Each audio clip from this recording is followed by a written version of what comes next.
Well, beer tubers, welcome to one of the quicker on the roads because we only have 1 hour approximately before these guys close. We're at Brasserie de la Senne, one of the icons of the Brussels beer scene. If you've never had Taras Boba and you love Belgian beer, that's a must.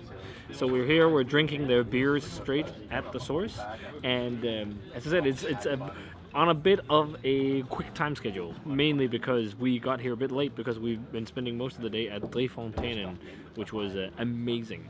So I've had most of the beers that they had on tap before, but having them dead fresh is always amazing, and also just trying them, some of the vintage stuff. There's some Brett beers and whatnot that we're going to be trying. So I think actually some of the first beers I ever reviewed on the channel back in the day was one of their Christmas beers. I can't remember the name of it, but back in the day, yeah, Cinnabia Xmas, I think that was the name. But back in the day, I don't think I was that fond of it, but it's something that definitely grew on me. But this is crazy. So I just wanted to find this one on Untappd first, just to confirm that this is going to be outrageously low rated. But we're starting off with Senne, and this is their German-style Pilsner, 4.9%. It's unfiltered and it's unpasteurized, and this has an average of 3.49.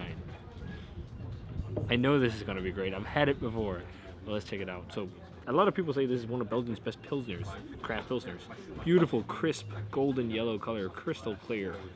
Had a huge fluffy white head when it poured out. Let's check it out.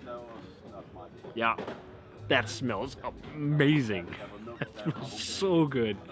Really floral, really crisp. It has enough floral aromas and quite a spice to not just be one note. Yeah, really nice combo of spiciness and floral nuances. I could think Mittelfrüh, but let's drink some Senne. It smells amazing. Oh, Senne Pils. Yeah, there we go. That is really awesome Pilsner. It's really peppery, but a really nice balance of floral flavor. Wow, the mouthfeel on it is awesome. It's really slick and really creamy. Yeah, really good. Peppery, spicy, touch of floral, quite high bitterness, which I really like. I prefer Pilsners to have fairly high bitterness. And this does. It's just such a crusher. Soft, bready malt. Not crazy carbonation, but I could drink.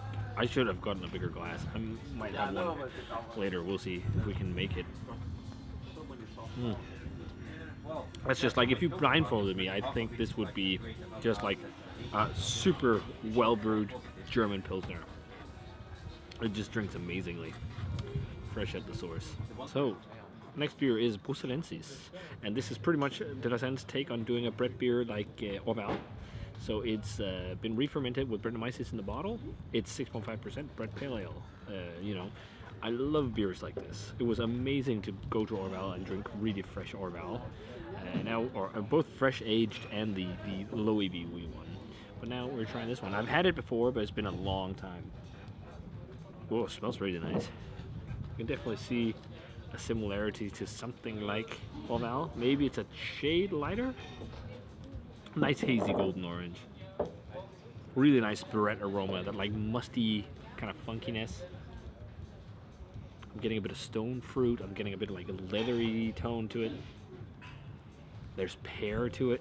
There's also a touch of like sometimes you talk about cat pea with hoppy aromas. I'm also getting a touch of that. Some people say blackcurrant leaves because apparently it's the same aroma compound. It smells really nice. It smells like a classic Brett Pale Ale. Maybe a touch less complex compared to something like Orval, but it smells really good.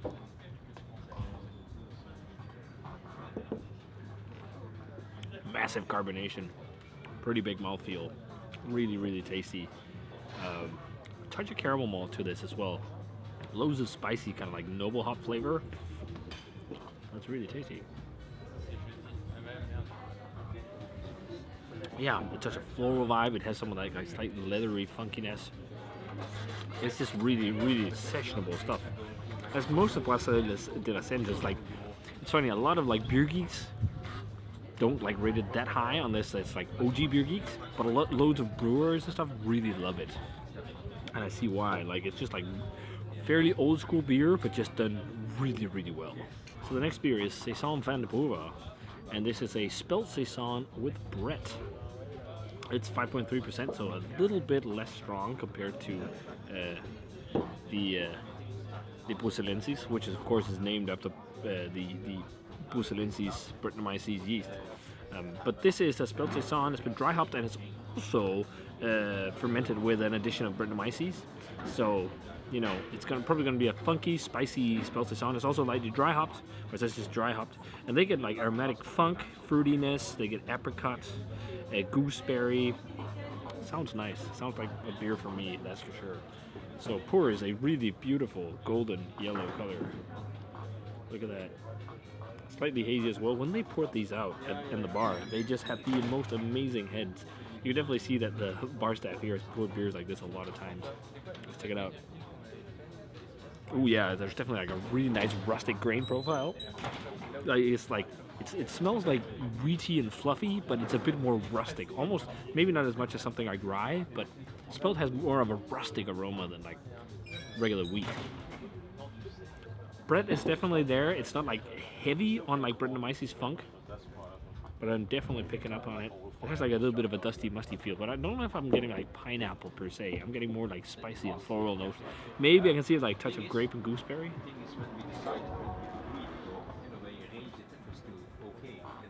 Oh, that's really good. Really, really nice. Really spicy, like again, rustic, wheaty, like grain profile.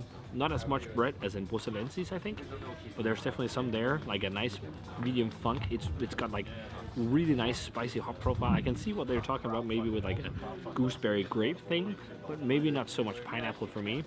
But I know Brett can go really fruity as well, and there's definitely some fruit profile. And one of the things I really love with these beers is like they're really dry, pithy, and bitter, all of them. Also quite spicy. It's really, really nice. It's really old school beer. And this is a brewery where I really don't think you should look at ratings on Untappd, because they're just rated this way because they're old school or just like more classic. And they're just fabulous for what they are, and they're really nailing what they're trying to do in terms of like a spicy Saison with Brett and a Brett Pale Ale and like a Pils, German Pils.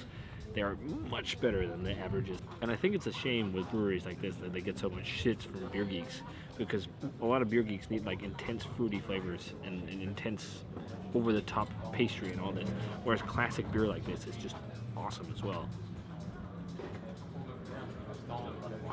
So the reason why it's really quick today is because it's the only time we can get to visit them. I got a lot of pineapple Brett there for the first time on all these sips. The reason why we're doing this fairly quickly is because it's the only time we have to visit De La Senne. De La Senne is all over Brussels, so if you're in Brussels, there's many bars that serve them. Something like Taras Bulba is pretty much super easy to get. But if you want to visit their tap room, they're usually open till 8. They're closed on Sundays and Mondays. And in terms of our schedule, it's hard to fit it in otherwise. But I think it was a place that was really worth a visit because they make some beautiful classic beers. I really love their light beers, and they're, again, like their Pilsner type beers, their Belgian Pales, their Brettanomyces beers. That's why we went for most of those. But I think anything here you'd be happy to drink if you were a lover of classic Belgian beer. But also, it's not like completely 100% old school. There is modern twist. Like there's a bit of dry hopping, and there's in like someone like they use rustic grains, so they even did a collab a while back where there's a touch of Cantillon Lambic in one of their beers and whatnot. Of the beers we're drinking, I think my favorite is probably Pils, but I'm also a lover of Pils. Maybe I actually would tie all of them. I mean, they'd be huge two thumb up beers, all of them mid-90s, you know, probably like start 90 to 93, something like that. Just really, really good beers.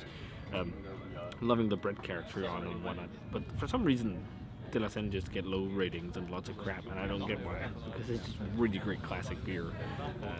Like I think it's one of the musts of Brussels, especially if you love beers that just aren't like crazy and over the top. Just like really well balanced, really easygoing, really drinkable, but still soft, complex flavors, which is awesome. So yeah, a huge recommendation to visit Brasserie de la Senne for me. I don't think we'll make it to try more beers here today because they're closing any minute now.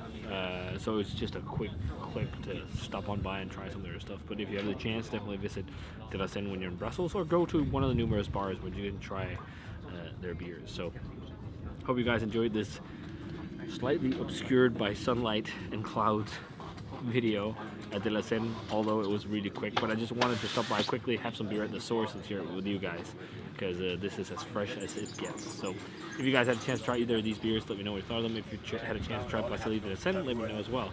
And as always, remember to comment, subscribe, check out the Facebook fan page and Twitter and Instagram and all that social media jazz, and give the video a thumbs up if you enjoyed it. I'm going to say cheers in some Brett Spelt Saison. See you guys in another beer review or on the road video.